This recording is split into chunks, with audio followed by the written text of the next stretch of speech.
पण या जसं यापूर्वी जसं आपण सांगितलं होतं तसं पोंगेमर ह्या प्लॉटमध्ये जास्त दिसायली.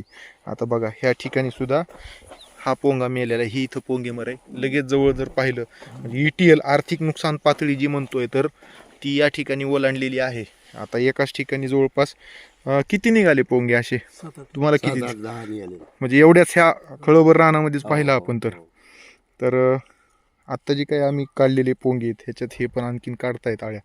तर ह्याच्यात 2 आळ्यांचा जो आहे तो प्रादुर्भाव दिसतोय. जसं ही जी गुलाबी रंगाची बाजूला दिसते ज्याच्यावर कुठल्याही प्रकारचा अंगावर अशा ठिपके वगैरे दिसत नाही आहेत तर ती आळी आहे. ती पॉलिफागस पेस्ट आहे. गहू पिकामध्ये सुद्धा येते.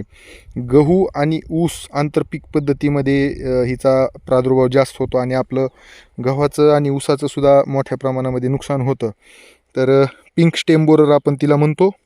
आणि ही जी बाजूला जी दिसत आहे थोडीशी पांढुरक्या रंगाची तर ती आळी आहे ऊस पिकामधील आर्ली स्टेम बोरर किंवा मराठीमध्ये आपण तिला लवकर येणारी खोडकीड असं म्हणतो.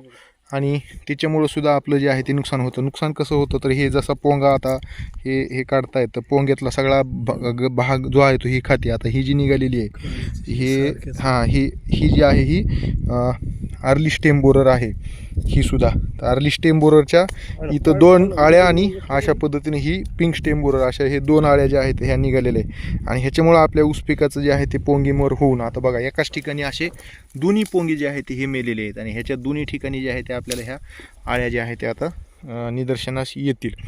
तर जसं आपण यापूर्वी सांगितलं होतं की बेसल डोस घेतानाच आपण ह्या किडींच्या व्यवस्थापनाच्या अनुषंगानं फर्टेरा जो आहे तो आपण मग तो कुठल्याही कंपनीचा म्हणजे घटक आहे क्लोरॅन्ट्रिप्रोल अमाइड ग्रुपमधला तो ते कीटकनाशक आहे. आंतरप्रवाही कीटकनाशक आहे.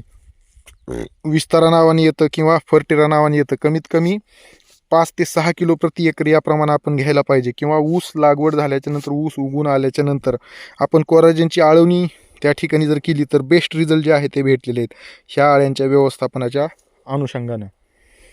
तर आता मागे थंडीच्या ह्याच्यामध्ये थोडंसं प्रमाण कमी दिसलं होतं पण आता परत जे आहे ते जसं आपण आता इथं निरीक्षणं घेतोय तर बऱ्यापैकी जे आहे ते सप्टेंबर ऑक्टोबरच्या लागवडी असतील किंवा ही नोव्हेंबरची लागवड आहे 1 नोव्हेंबरची.